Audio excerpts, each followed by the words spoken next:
വന്ദ്യരായ വൈദിക സഹോദരരെ, സഹോദരി സഹോദരന്മാരെ,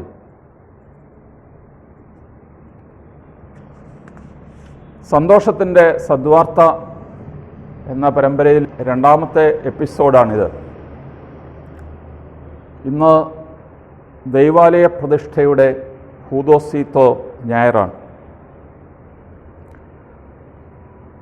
ഈ ദൈവാലയ പ്രതിഷ്ഠ എന്ന് പറയുമ്പോൾ പഴയ നിയമത്തിലെയും പുതിയ നിയമത്തിലെയും പ്രതിഷ്ഠകളെ നമ്മൾ ഒരുമിച്ച് ഓർക്കുകയാണ്. ശലോമോൻ നിർമ്മിച്ച ദൈവാലയം 957 BC-യിലാണ് പ്രതിഷ്ഠിക്കപ്പെട്ടത്. ദൈവാലയവും രാജകൊട്ടാരവും പണിയാൻ ശലോമോന് 20 വർഷം വേണ്ടി വന്നു എന്ന് പലയിടത്ത് രേഖപ്പെടുത്തിയിട്ടുണ്ട്. ശലോമോൻ നിർമ്മിച്ച ഈ ദൈവാലയം പ്രതിഷ്ഠിക്കുന്ന സമയത്ത് 22,000 കാളകളെയും 1,20,000 ആടുകളെയും ബലിയർപ്പിച്ചു എന്ന് വായിക്കുക. അതിനാൽ പ്രതിഷ്ഠ എന്നുള്ളത് കൊണ്ട് നമ്മൾ മനസ്സിലാക്കുന്നത് രാജാവും ജനങ്ങളും ചേർന്ന് അർപ്പിച്ച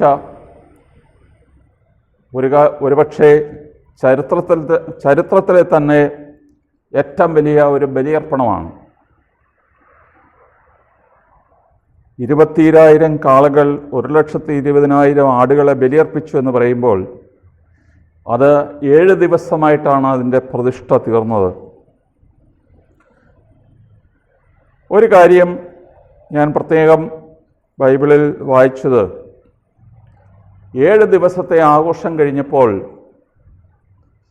സോളമൻ പറഞ്ഞു, ഇനി എല്ലാവർക്കും വീട്ടിൽ പോകാം. ജനം മൊത്തം അവരവരുടെ ഭവനങ്ങളിലേക്ക് മടങ്ങുകയാണ്. അവർ മടങ്ങുന്നത് എങ്ങനെയാണ് എന്നതിനകത്ത് പ്രത്യേകമായിട്ട് രേഖപ്പെടുത്തിയിട്ടുണ്ട്. 2 ദിനവൃത്താന്തം 7:1 മുതൽ 10 വാക്യങ്ങളിലും 1 രാജാക്കന്മാർ 8-ാം അധ്യായം 62 മുതൽ 66 വരെയുള്ള വാക്യങ്ങളിലും ഈ പ്രതിഷ്ഠയെക്കുറിച്ച് വർണ്ണനയുണ്ട്. അവിടെ എഴുതിയിരിക്കുന്നു, ദൈവം ദാവീദിനും ഇസ്രായേൽ ജനതയ്ക്കും നൽകിയിട്ടുള്ള നന്മകൾക്ക് സ്തുതി പാടിക്കൊണ്ട് അവരവരുടെ ഭവനങ്ങളിലേക്ക് മടങ്ങിപ്പോയി എന്ന. ദൈവം രാജാവിനും ജനത്തിനും ചെയ്തിട്ടുള്ള നന്മകൾക്ക് സ്തുതി പാടിക്കൊണ്ട് സന്തോഷത്തോടുകൂടി അവരുടെ ഭവനങ്ങളിലേക്ക് മടങ്ങി എന്നുള്ളതാണ്.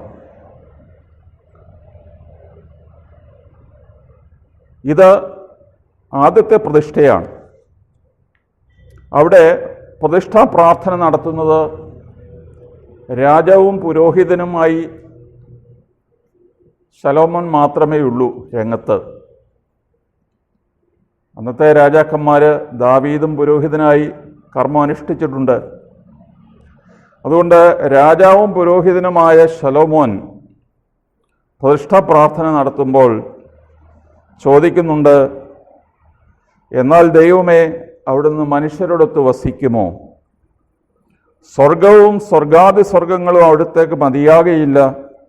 പിന്നെ ഞാൻ പണിതിരിക്കുന്ന ഈ ആലയം എന്തുണ്ട്? 2 ദിനവൃത്താന്തം 6:18. അതിനാൽ ശലോമോൻ തന്നെ എളിമപ്പെടുത്തുകയാണ്. ദൈവത്തെ സർവശക്തനും സർവവ്യാപിയും സർവജ്ഞാനിയും എല്ലാത്തിൻ്റെയും ഉടയവനുമായ ദൈവം സ്വർഗം തന്നെ അവന് അപര്യാപ്തമാകുമ്പോൾ ചെറിയ ഒരാലയത്തിൽ ദൈവം എങ്ങനെ വസിക്കും എന്നുള്ളത്. 2, ഈ ബലിയർപ്പണം ഒക്കെ കഴിഞ്ഞിട്ട് ദൈവം രണ്ടാമത് ശലോമോന് മാത്രമായിട്ട് ദൈവം പ്രത്യക്ഷപ്പെടുകയാണ്. അവിടെ ദൈവം ഒരു വാഗ്ദാനം പറയുന്നുണ്ട്. എൻ്റെ നാമം പേറുന്ന എൻ്റെ ജനം എന്നെ അന്വേഷിക്കുകയും തന്നെ തന്നെ എളിമപ്പെടുത്തി പ്രാർത്ഥിക്കുകയും തങ്ങളുടെ ദുർമാർഗങ്ങളിൽ നിന്ന് പിന്തിരിയുകയും ചെയ്താൽ ഞാൻ സ്വർഗത്തിൽ നിന്ന് അവരുടെ പ്രാർത്ഥന കേട്ട് അവരുടെ പാപങ്ങൾ ക്ഷമിക്കുകയും അവരുടെ ദേശം സമ്പുഷ്ടമാക്കുകയും ചെയ്യും. ഇവിടെ നിന്നുയരുന്ന പ്രാർത്ഥനകൾക്ക് നേരെ എൻ്റെ കണ്ണും കാതും ജാഗരൂകമായിരിക്കും. ദൈവം ഒരു വലിയ വാഗ്ദാനമാണ് ഇവിടെ നടത്തുക. ഏത് ദൈവാലയം തൻ്റെ വാസത്തിനായി പ്രതിഷ്ഠിക്കപ്പെട്ടുവോ അവിടുന്ന് ഉയരുന്ന പ്രാർത്ഥനകൾക്കും യാചനകൾക്കും നേരെ ദൈവത്തിൻ്റെ കണ്ണും കാതും ജാഗരൂകമായിരിക്കും എന്നുള്ള പ്രസ്താവന നമ്മുടെ ദൈവാലയത്തെയും മനസ്സിലാക്കുവാൻ ഒരു സഹായകമാണ്. എന്നാൽ ദൈവം ഒരു വലിയ ശക്തമായ വാണിംഗ് ശലോമോന് കൊടുക്കുന്നുണ്ട്. എന്നാൽ നിങ്ങൾ മറുതലിക്കുകയും എൻ്റെ കൽപ്പനകൾ പാലിക്കാതിരിക്കുകയും ചെയ്താൽ എന്ത് സംഭവിക്കും? ഇതെല്ലാം വാഗ്ദത്ത നാട്ടിൽ നിന്ന് നിങ്ങളെ ഞാൻ നീക്കും, ദേവാലയവും ഞാൻ നീക്കിക്കളയും. രണ്ട് കാര്യങ്ങൾ നീക്കുമെന്നാണ് പറയുക. ഇസ്രായേൽ ജനതയെ മുഴുവൻ വാഗ്ദാന നാട്ടിൽ നിന്ന് മാറ്റും. അത് സംഭവിച്ചല്ലോ, നമുക്കറിയാം. ബാബിലോണിയൻ അടിമത്തം, അസീറിയൻ അടിമത്തം, ഇവിടെയൊക്കെ നടന്നത് ജനത്തെ വാഗ്ദത്ത നാട്ടിൽ നിന്ന് മാറ്റിയതാണ്. രണ്ട്, ദൈവാലയം തന്നെ കാണത്തില്ല. നമുക്കറിയാം, നെബൂഖദ്നേസർ ദൈവാലയം നശിപ്പിച്ചു BC 537. അതിനുശേഷം 420 വർഷം നിലനിന്ന ദൈവാലയം നശിപ്പിക്കപ്പെട്ടു. 70 വർഷക്കാലം അടിമത്തം നീണ്ടുനിന്നു. അതിനുശേഷം നെഹമ്യായുടെയും എസ്രായുടെയും പ്രധാനപ്പെട്ട കാർമ്മികത്വത്തിൽ, അവരുടെ നേതൃത്വത്തിൽ ഈ ദൈവാലയം ഒന്നുകൂടി പുനർനിർമ്മിച്ചു. അതിൻ്റെ ഒരു പ്രതിഷ്ഠ നടന്നു കാണണം തീർച്ചയായിട്ടും. എന്നാൽ യഹൂദന്മാരുടെ തിരുനാളുകളുടെ പട്ടിക എടുത്തു നോക്കിയാൽ ഹനൂക്ക എന്ന് പറയുന്ന ഒരു തിരുനാളുണ്ട്. ഇതിൻ്റെ പശ്ചാത്തലം നമുക്കറിയാം.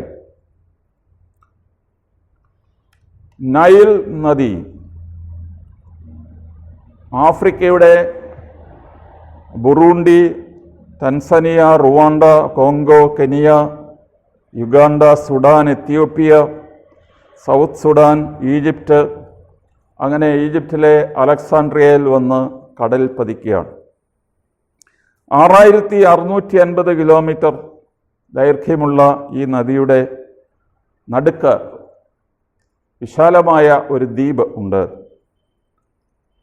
ലോകത്തിലെ ഏറ്റവും വലിയ അണക്കെട്ട് അസ്വാനാണ്. അത് നൈൽ നദിയിലാണ്. ആ സ്ഥലം സന്ദർശിക്കുവാൻ എനിക്കും ഇടയായിട്ടുണ്ട്. ഈ നൈൽ നദിയുടെ നടുക്കുള്ള ഈ ദ്വീപിൽ 30,000-ഓളം ആൾക്കാർ ഇന്നും വസിക്കുന്നുണ്ട്. അത് വിശാലമാണ് എന്ന് നമുക്ക് ഒരാശയം കിട്ടാൻ വേണ്ടിയാണ്. ആ ദ്വീപിൻ്റെ പേര് എലഫൻ്റൈൻ എന്നാണ്. ഒരു ആന തുമ്പിക്കൈ നീട്ടി നിൽക്കുന്ന രൂപത്തിലായിരുന്നതുകൊണ്ടായിരിക്കാം ഒരുപക്ഷെ ആ പേര് അതിന് ലഭിച്ചത് എന്ന് ചിലരൊക്കെ പറയുന്നുണ്ട്. ഞാനിവിടെ പറയാൻ ഉദ്ദേശിക്കുന്നത്, ഈ എലഫൻ്റൈൻ ദ്വീപിൽ ഒരു വലിയ കണ്ടുപിടുത്തം നടന്നു. ബൈബിളിനെ സംബന്ധിച്ച്, ബിബ്ലിക്കൽ സയൻസിനെ സംബന്ധിച്ച് പ്രധാനപ്പെട്ട ഒരു കണ്ടുപിടുത്തമാണ്.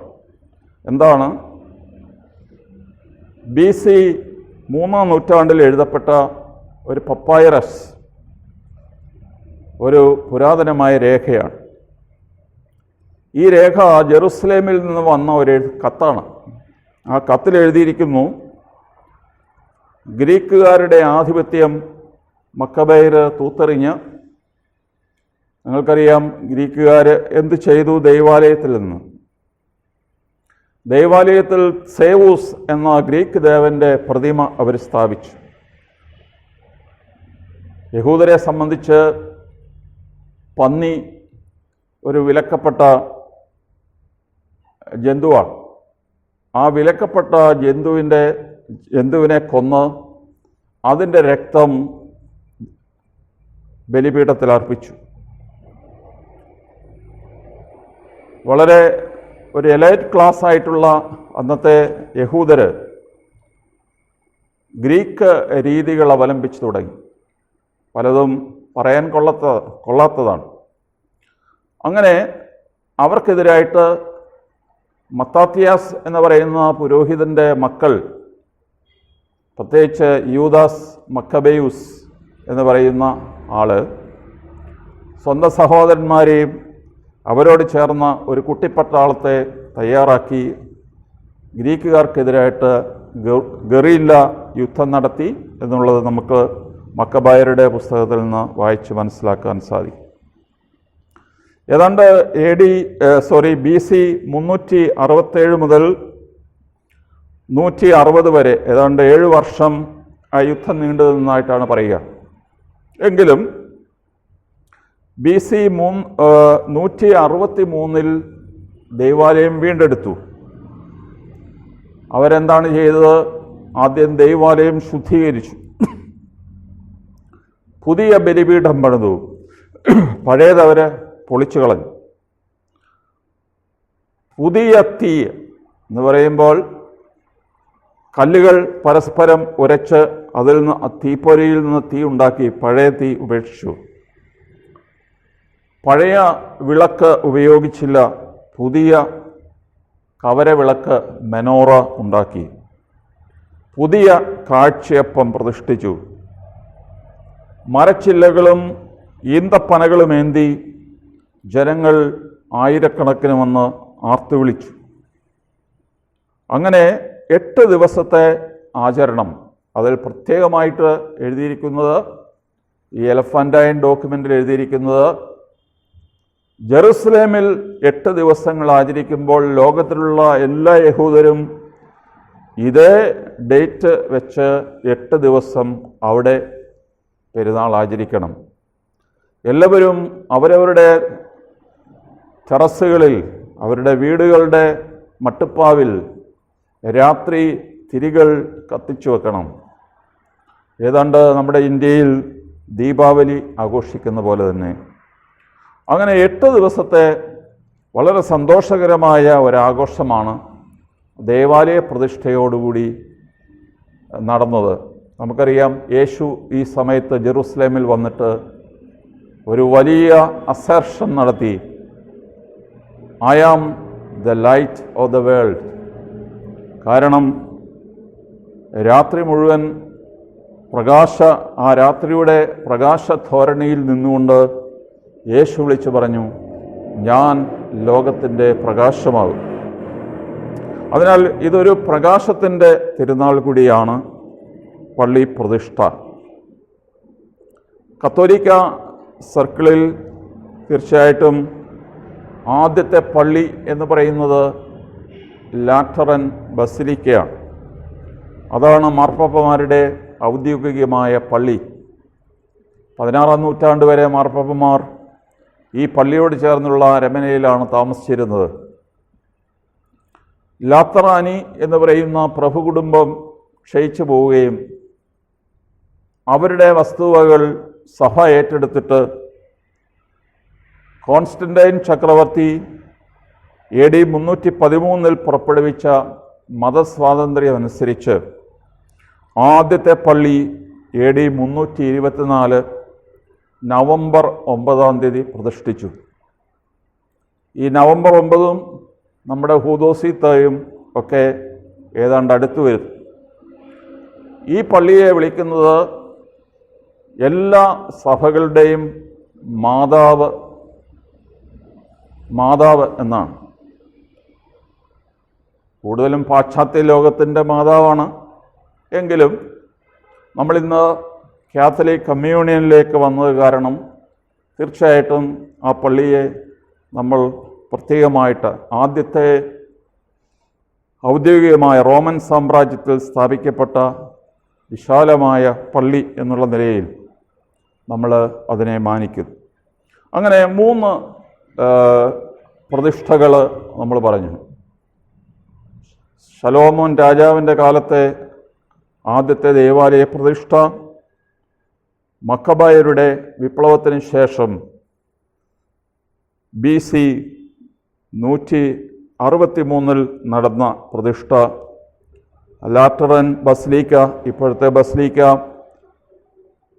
1646 പോപ്പ് ഇന്നസെൻ്റ് X കാലത്താണ് പണിയപ്പെട്ടത്. വിശുദ്ധ ഫ്രാൻസിസ് അസീസി മാർപ്പാപ്പയെ കാണുന്നത് ഇവിടെ വെച്ചാണ്. അദ്ദേഹത്തിൻ്റെ ചരിത്രം വായിക്കുന്നവർക്കറിയാം, ദൈവത്തിൽ നിന്ന് ഒരു ദർശനമുണ്ടായി, റീബിൽഡ് മൈ ചർച്ച്. അതുകൊണ്ടാണ് ലാറ്ററൻ ബസിലിക്കയുടെ തൊട്ടു മുമ്പിൽ ഫ്രാൻസിസ് അസീസി കൈവിരിച്ചു നിൽക്കുന്ന വളരെ മനോഹരമായിട്ടുള്ള ഒരു രൂപമുണ്ട്, ബ്രോൺസ് കൊണ്ടുണ്ടാക്കി. അതുകൊണ്ട് റീബിൽഡ് മൈ ചർച്ച്. ചില ആംഗിളിൽ നിന്ന് ഫോട്ടോ എടുത്താൽ കൈവിരിച്ച് നിൽക്കുന്ന ഫ്രാൻസിസിൻ്റെ കൈ ലാറ്ററൻ ബസിലിക്കയെ താങ്ങി നിർത്തുന്ന പോലെ ഉള്ള പടങ്ങൾ ഞാൻ കണ്ടിട്ടുണ്ട്.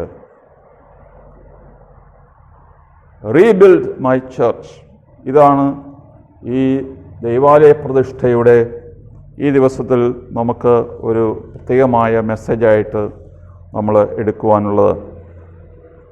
ഈ ദൈവാലയ പ്രതിഷ്ഠ എന്ന് പറയുമ്പോൾ ദൈവാലയത്തിൽ നിന്ന് വ്യക്തിയിലേക്ക് വരുന്നൊരു പ്രവണതയാണ് സുവിശേഷത്തിലും പ്രത്യേകിച്ച് അപ്പസ്തോലിക ലേഖനങ്ങളിലും നാം കാണുന്നത്. കെട്ടിടമല്ല പ്രധാനം, വ്യക്തിയാണ്. ഒന്ന്, യേശു ക്രിസ്തു എന്ന വ്യക്തി. രണ്ട്, ക്രിസ്ത്യാനികൾ എന്ന വ്യക്തികൾ. വിശുദ്ധ പൗലോസ് കൊറിന്ത്യർക്ക് എഴുതിയ 1-ാം ലേഖനം 3-ാം അധ്യായം 17-ാം വാക്യത്തിൽ പറയുന്നു, നിങ്ങൾ ദൈവത്തിൻ്റെ ആലയമാണെന്നും ദൈവാത്മാവ് നിങ്ങളിൽ വസിക്കുന്നുവെന്ന് നിങ്ങൾ അറിയുന്നില്ലേ? ദൈവത്തിൻ്റെ ആലയത്തെ നശിപ്പിക്കുന്നവനെ ദൈവവും നശിപ്പിക്കും. എന്തെന്നാൽ ദൈവത്തിൻ്റെ ആലയം പരിശുദ്ധമാണ്, ആ ആലയം നിങ്ങൾ തന്നെ. ആ ആലയം നിങ്ങൾ തന്നെ. അതാണ് ഞാൻ പറഞ്ഞത്, കെട്ടിടങ്ങൾ, ബസിലിക്കകൾ, ഇതൊന്നുമല്ല പ്രധാനപ്പെട്ട കാര്യം. പ്രധാനപ്പെട്ടത് വ്യക്തിയാണ്. കർത്താവായ യേശു, യേശുവിനെ പിൻചൊല്ലുന്ന ക്രിസ്ത്യാനികൾ. 1 കൊരിന്ത്യർ 6:19 മുതൽ 20 വരെയുള്ള വാക്യങ്ങളിൽ വിശുദ്ധ പൗലോസ് പറയുന്നു, നിങ്ങളുടെ ശരീരത്തിൽ ദൈവത്തെ മഹത്വപ്പെടുത്തുക. അപ്പോൾ ദൈവാലയ പ്രതിഷ്ഠ എന്ന് നാം പറയുമ്പോൾ ഒരിക്കൽ കുദാശ ചെയ്യപ്പെട്ട പള്ളി മറ്റപകടങ്ങൾ അല്ലെങ്കിൽ ഡെസക്രേഷൻ ഒന്നും നടന്നിട്ടില്ല എങ്കിൽ പുനഃപ്രതിഷ്ഠിക്കേണ്ട കാര്യമില്ല. ഓരോ ദിവസവും അവിടെ അർപ്പിക്കപ്പെടുന്ന പരിശുദ്ധ കുർബാനയാൽ ദൈവാലയം വിശുദ്ധീകരിക്കപ്പെട്ടുകൊണ്ടിരിക്കുക. എങ്കിലും ഒരു കാര്യം നമുക്ക് ഓർത്തിരിക്കാം, 2-ാം വത്തിക്കാൻ സിനോദോസിൽ മുഴങ്ങിക്കേട്ട ഒരർത്ഥവാക്യമുണ്ട്, എക്ലേസിയ സെമ്പർ റെനോവാന്ത. Church is to be constantly renovated. അതിനാൽ ഒരു ദിവസം കൊണ്ട് തീരുന്നതല്ല ഈ റെനോവേഷൻ. ഈ സഭയുടെ നവീകരണം എല്ലാ ദിവസവും നടക്കേണ്ടതാണ്. പള്ളി കെട്ടിടം റിപ്പയർ ചെയ്യുന്ന കാര്യമല്ല, പിന്നെയോ നമ്മളാകുന്ന ദൈവാലയത്തെ നവീകരിക്കുന്ന കാര്യമാണ് ഇവിടെ നമ്മൾ പറയുന്നത്. അതുപോലെ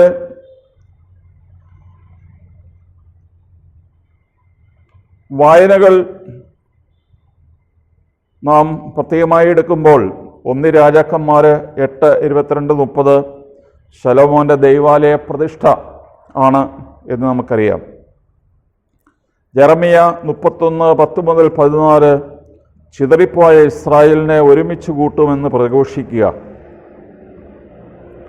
യെശയ്യ 55 ദാഹാർത്തരെ ക്ഷണിക്കുകയാണ്. എന്താണ്?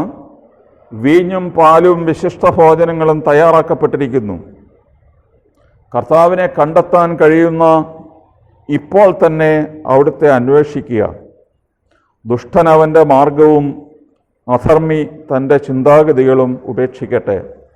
നമുക്കറിയാം യേശയ്യ 55 ദൈവം പറയുന്നു, എൻ്റെ ചിന്തകളും നിങ്ങളുടെ ചിന്തകളും തമ്മിലുള്ള അകലം പറയുന്നത് ആകാശവും ഭൂമിയും എത്ര അകന്നിരിക്കുന്നു അല്ലെ എത്ര ഉയർന്നിരിക്കുന്നു, അതുപോലെ എൻ്റെ ചിന്തകൾ നിങ്ങളുടേതിനേക്കാൾ ഉന്നതമാണ്. അതിനാൽ ദൈവത്തിൻ്റെ ചിന്തയിലേക്ക് വരാനും നമ്മുടെ ചിന്തകൾ, നമ്മുടെ മനോഭാവങ്ങൾ നവീകരിക്കുവാനും ഉള്ള സമയമാണ്. ദൈവാലയ പ്രതിഷ്ഠയുടെ ഈ ദിവസത്തിൽ വെളിപാട് 3:14 മുതൽ 22 വരെയുള്ള വാക്യങ്ങളിൽ ലവദീക്കയിലെ സഭയ്ക്ക് നൽകുന്ന വലിയ മുന്നറിയിപ്പാണ്. നീ ചൂടോ തണുപ്പോ ഉള്ളവനല്ല, നിന്റെ വിചാരം നീ ധനവാനാണെന്നാണ്, എനിക്കൊരു കുറവുമില്ല എന്ന് നീ പറയുന്നു. എന്നാൽ കർത്താവ് പറയുന്നു, നീ നികൃഷ്ടനും ദയനീയനും ദരിദ്രനും അന്ധനും നഗ്നനുമാണെന്ന് നീ തിരിച്ചറിയുക. എത്ര ശക്തമായ ഭാഷയിലാണ് പറയുക. നികൃഷ്ടനും ദയനീയനും ദരിദ്രനും അന്ധനും നഗ്നനുമാണെന്ന് നീ തിരിച്ചറിയുക. ദൈവം അത്ര കഠിനമായ ഭാഷയിൽ സംസാരിക്കുന്നുവെങ്കിലും വീണ്ടും ക്ഷണിക്കുകയാണ്. അനുതാപത്തിലേക്കുള്ള ക്ഷണമാണ്. നീ ധനികനാകാൻ എന്നിൽ നിന്ന് സ്വർണം വാങ്ങുക, നിന്റെ നഗ്നത മാറ്റാൻ വസ്ത്രം വാങ്ങുക, നിന്റെ കണ്ണ് അന്ധമാണ്, കണ്ണിലെഴുതാൻ അഞ്ജനം വാങ്ങുക, നീ തീക്ഷ്ണതയുള്ളവനാകുക, അനുദപിക്കുക. അതിനാൽ ദൈവാലയ പ്രതിഷ്ഠയുടെ ദിവസത്തിൽ നമുക്ക് കിട്ടുന്ന കർത്താവിൻ്റെ വചനത്തിൽ നിന്ന് കിട്ടുന്ന സന്ദേശം നമ്മളെ തന്നെ അനുതാപത്തിലൂടെ നവീകരിക്കുക എന്നുള്ളതാണ്. എബ്രായ ലേഖനം 9:1 മുതൽ 14 വരെയുള്ള വാക്യങ്ങളിൽ പഴയ നിയമ ദൈവാലയവും പുതിയ നിയമ ദൈവാലയവും തമ്മിലുള്ള ഒരു താരതമ്യം നടത്തുകയാണ്. പഴയ നിയമത്തിലെ എല്ലാ ബലികളും ദൈവാലയത്തിൻ്റെ സംവിധാനങ്ങളുമെല്ലാം ഒരു നിഴൽ മാത്രമാണ്. എന്നാൽ യാഥാർത്ഥ്യം അതിൽ നിന്ന് വ്യത്യസ്തമാണ്. നിത്യാത്മാവ് മൂലം കളങ്കമില്ലാതെ ദൈവത്തിന് തന്നെ സമർപ്പിച്ച ക്രിസ്തുവിൻ്റെ രക്തം ജീവിക്കുന്ന ദൈവത്തെ ശുശ്രൂഷിക്കാൻ നമ്മുടെ അന്ധകരണത്തെ നിർജീവ പ്രവർത്തികളിൽ നിന്ന് എത്രയധികമായി വിശുദ്ധീകരിക്കുകയില്ല എന്ന് എബ്രായ ലേഖനത്തിൽ നാം വായിക്കുന്നു. പ്രിയപ്പെട്ടവരെ, ഇന്നത്തെ സുവിശേഷത്തിൻ്റെ കാതലായിട്ടുള്ള ഭാഗം കർത്താവ് ദൈവാലയം വിശുദ്ധീകരിച്ച് പ്രതിഷ്ഠിക്കുന്നതാണ്. അവിടെ ഈ സ്റ്റോറി നമ്മൾ അനേക പ്രാവശ്യം പറഞ്ഞിട്ടുള്ളതാണ്, ആവർത്തിക്കേണ്ട കാര്യമില്ല. എങ്കിലും യേശയ്യ 56:7 പറയുന്നു, എൻ്റെ ആലയം എല്ലാ ജനതകൾക്കുമുള്ള പ്രാർത്ഥനാലയമാണ്. ദൈവം ഇസ്രായേൽക്കാർക്കെന്ന് അവിടെ പറഞ്ഞിട്ടില്ല. എൻ്റെ ഭവനം എല്ലാ ലോകത്തിലെ സർവ്വജനതകൾക്കുള്ള പ്രാർത്ഥനാലയമാണ്. അതുകൊണ്ട് പ്രാർത്ഥനയുടെ ഒരു അന്തരീക്ഷം അവിടെ ഉണ്ടാകണം എന്ന് ദൈവം ആഗ്രഹിക്കുന്നു. എന്നാൽ കർത്താവ് കണ്ട കാര്യങ്ങൾ അങ്ങനെയല്ലായിരുന്നു. അതുകൊണ്ടാണ് അവിടത്തേക്ക് ചാട്ടവാറ് എടുക്കേണ്ടി വന്നത് എന്ന് നമുക്കറിയാം. ജെറമ്യ 7:11 പറയുന്നു, എൻ്റെ നാമം വഹിക്കുന്ന ഈ ആലയം നിങ്ങൾക്ക് മോഷ്ടാക്കളുടെ ഗുഹയോ. നമുക്കറിയാം യോഹന്നാൻ്റെ സുവിശേഷത്തിൽ നിങ്ങളതിനെ ഒരു ചന്തസ്ഥലം ആക്കിയിരിക്കുന്നു. സുറിയാനിയിൽ ഏഗുർത്തോ എന്നാണ് മാർക്കറ്റ് പ്ലേസ്, ബാർട്ടറിങ് പ്ലേസ്. സാധനങ്ങൾക്ക് വില പറയുകയും തർക്കിക്കുകയും ചെയ്യുന്ന ഒരു സ്ഥലമാക്കി ദൈവാലയത്തെ മാറ്റിയിരിക്കുന്നു എന്നാണ് പറയുന്നത്. എന്നാൽ സമാന്തര സുവിശേഷം മത്തായി, മർക്കോസ്, ലൂക്കോസ് ഭാഷ മാറ്റി എന്നിട്ട് പറഞ്ഞു, നിങ്ങൾ ദൈവാലയത്തെ മോഷ്ടാക്കളുടെ ഗുഹ ആക്കി മാറ്റിയിരിക്കുക, ഡെൻ ഓഫ് തീവ്സ്. കവർച്ചക്കാർ മോഷണം കഴിഞ്ഞിട്ട് രാവിലെ വിശ്രമിക്കാൻ വരുന്ന സ്ഥലമാണ് ഇതുപോലുള്ള ഗുഹകൾ. അവരുടെ മോഷണ വസ്തുക്കൾ അവിടെ തന്നെ സൂക്ഷിക്കുകയും കവർച്ച സംഘമാണെങ്കിൽ സംഘത്തിലുള്ളവർ ഈ മോഷണ വസ്തുക്കൾ ഓരോരുത്തരും പങ്കിട്ടെടുക്കുകയും ചെയ്യുന്ന സ്ഥലമാണ്. അപ്പോൾ കർത്താവായ യേശു ജെറുസലേമിലെ ദൈവാലയത്തിലെ പുരോഹിത വർഗത്തിനെതിരായിട്ടാണ് യേശു പ്രതികരിച്ചത്. കാരണം അന്നത്തെ പ്രബലരായ പുരോഹിതന്മാർ ഈ പാവപ്പെട്ട ജനങ്ങളെ വഞ്ചിച്ച് അവർ കൊണ്ടുവരുന്ന 200-300 കിലോമീറ്റർ ദൂരത്തുനിന്ന് അടിച്ചുകൊണ്ട് വരുന്ന ആടുകൾക്ക് എന്തെങ്കിലും കുഴപ്പമുണ്ട്, അതിൻ്റെ ഒരു പൊട്ട് മാറിപ്പോയി, അതിന് ചട്ടുണ്ട് എന്നൊക്കെ പറഞ്ഞ് മാറ്റി നിർത്തുകയും അവർ സംഭരിച്ചിരുന്ന ആട്ടിൻകൂട്ടത്തിൽ നിന്ന് ഇരട്ടി വിലയ്ക്കും 3 വിലയ്ക്കും ഒക്കെ ആടുകളെ വിറ്റ്. അതുപോലെ ദൈവാലയത്തിൻ്റെ ഭണ്ഡാരത്തിൽ വിദേശത്തുനിന്ന് വരുന്ന തീർത്ഥാടകർക്ക് അവരുടെ നാണയങ്ങൾ നിക്ഷേപിക്കാൻ അനുവാദമില്ലായിരുന്നു. ദൈവാലയത്തിന് സ്വന്തമായിട്ടുള്ള ഒരു നാണ്യ വ്യവസ്ഥിതി ഉണ്ടായി. അതുകൊണ്ട് പുറത്തുനിന്ന് കൊണ്ടുവരുന്ന ദൈവാലയങ്ങൾ മാറിയെടുക്കുമ്പോൾ ഈ പുരോഹിതന്മാർക്ക് തന്നെ കമ്മീഷൻ കിട്ടിയിരുന്നു. അങ്ങനെ പാവപ്പെട്ട ജനത്തെ ചൂഷണം ചെയ്യുന്ന ഒരു വലിയ വ്യവസ്ഥിതി ഉണ്ടായിരുന്നുകൊണ്ടാണ് യേശു നിങ്ങൾ ദൈവാലയത്തെ മോഷ്ടാക്കളുടെ ഗുഹയാക്കി മാറ്റിയിരിക്കുന്നു എന്ന് പറയുമ്പോൾ, അതിനാൽ നമ്മളെ സംബന്ധിച്ചിടത്തോളം പാവങ്ങളോടുള്ള പരിഗണന സഭയിൽ എന്തുമാത്രം ഉണ്ട് എന്നുള്ളത് കൂടി നമ്മൾ ചോദിക്കണം. ദൈവാലയ പ്രതിഷ്ഠയുടെ ദിവസത്തിൽ എല്ലാവർക്കും പ്രാപ്യമായ അവസരങ്ങൾ തീർച്ചയായിട്ടും സഭ ഉണ്ടാക്കിക്കൊടുക്കുവാൻ, പ്രത്യേകിച്ച് ഈ കോവിഡ് പോലെയുള്ള കാലത്ത് പാവപ്പെട്ട മനുഷ്യർ എങ്ങനെ ജീവിക്കുന്നു, എങ്ങനെ അതിജീവിക്കുന്നു എന്നുള്ളത് നമ്മൾ പ്രത്യേകമായി ചിന്തിക്കേണ്ട ഒരു വിഷയമാണ്. നമ്മളെ സംബന്ധിച്ചിടത്തോളം ഒരു കാലത്ത് സഭ വിദ്യാഭ്യാസത്തിനുള്ള മാർഗങ്ങൾ ജനത്തിന് തുറന്നു കൊടുത്തുവെങ്കിൽ ഇന്ന് തൊഴിലവസരങ്ങൾ ഒരുപക്ഷെ സൃഷ്ടിക്കേണ്ട അവസരമായിരിക്കും. ഭക്ഷണമില്ലാതെ മരുന്നില്ലാതെ കഷ്ടപ്പെടുന്ന ധാരാളം പേരുണ്ടാകും. ജോലി നഷ്ടപ്പെട്ടും ഭാവി നഷ്ടപ്പെട്ട് മക്കളുടെ ഭാവിയെക്കുറിച്ച് വിവാഹത്തെക്കുറിച്ച് ഒക്കെ ആകുലപ്പെടുന്ന ധാരാളം മാതാപിതാക്കളുണ്ട്. ഇന്ന് നമ്മുടെ കേരളത്തിൽ ധാരാളം ആത്മഹത്യകൾ നടന്നുകൊണ്ടിരിക്കും. കാരണം മനുഷ്യന് പ്രത്യാശ നഷ്ടപ്പെട്ടിരിക്കും. അതിനാൽ സഭയുടെ ഒരു പ്രധാനപ്പെട്ട ദൗത്യം മനുഷ്യന് പ്രത്യാശ നൽകി അവൻ്റെ വിശ്വാസമുറപ്പിച്ച് അവനെ വിശ്വാസത്തിൽ പ്രതിഷ്ഠിച്ച് മുമ്പോട്ട് കൊണ്ടുപോവുക എന്നുള്ളതാണ്. നമ്മളെ സംബന്ധിച്ച് ഈ വലിയ ദൗത്യം മലങ്കര കത്തോലിക്ക സഭ ശ്രേഷ്ഠമായ രീതിയിൽ നിർവഹിക്കുന്നു എന്നുള്ളത് നമുക്കറിയാം. നമ്മളത് കൊട്ടിഘോഷിക്കാറില്ലെങ്കിലും സഭ ഇക്കാര്യത്തിൽ പ്രതിജ്ഞാബദ്ധമാണ് എന്നുള്ളതിൽ യാതൊരു സംശയമില്ല. അതിനാൽ ദൈവാലയ പ്രതിഷ്ഠയുടെ ദിവസത്തിൽ നമ്മളാകുന്ന ദൈവാലയത്തെ ഒരിക്കൽ കൂടെ വിശുദ്ധീകരിക്കുവാനും ദൈവത്തിന് അനിഷ്ടകരമായിട്ടുള്ള പല കാര്യങ്ങൾ ഇന്നൊരു പക്ഷേ ആരും ശരീരത്തെക്കുറിച്ച് പറയാറില്ല. ശാരീരികമായ വിശുദ്ധിയെക്കുറിച്ച്, സെലിബസിയെക്കുറിച്ചോ വേർജിനിറ്റിയെക്കുറിച്ചോ ഒക്കെ പറയാൻ നമുക്ക് പേടിയാണ്. അല്ലെങ്കിൽ വിവാഹിതർ തന്നെ പാലിക്കേണ്ട ശുദ്ധിയെക്കുറിച്ച് ഇന്നധികമൊന്നും ആരും പറഞ്ഞ് കേൾക്കാറില്ല. വിശുദ്ധ പൗലോസ്ലീഹ പറഞ്ഞു, നിങ്ങളുടെ ശരീരങ്ങളിൽ നിങ്ങൾ ദൈവത്തെ മഹത്വപ്പെടുത്തുക. നിങ്ങളുടെ ശരീരങ്ങളെ സജീവവും വിശുദ്ധവും ദൈവത്തിന് പ്രീതികരവുമായ ബലിവസ്തുക്കളായി സമർപ്പിക്കുക. അതിനാൽ വിശുദ്ധ ജോൺ പോൾ രണ്ടാമൻ മാർപ്പാപ്പ, ഞാൻ ഓർക്കുന്നു, എത്രയോ ഒരു 19ഓളം പ്രസംഗങ്ങൾ ശരീരത്തെക്കുറിച്ച് മാത്രം കൊടുത്തിട്ടുണ്ട്. ഒരു കാലത്ത് മനുഷ്യർ ചോദിച്ചു, ശരീരത്തിന് ഇത്രയും വലിയ പ്രാധാന്യമുണ്ടോ? ഇന്നത്തെ കാലത്ത് ഉണ്ട് എന്ന് നമ്മൾ പറയണം.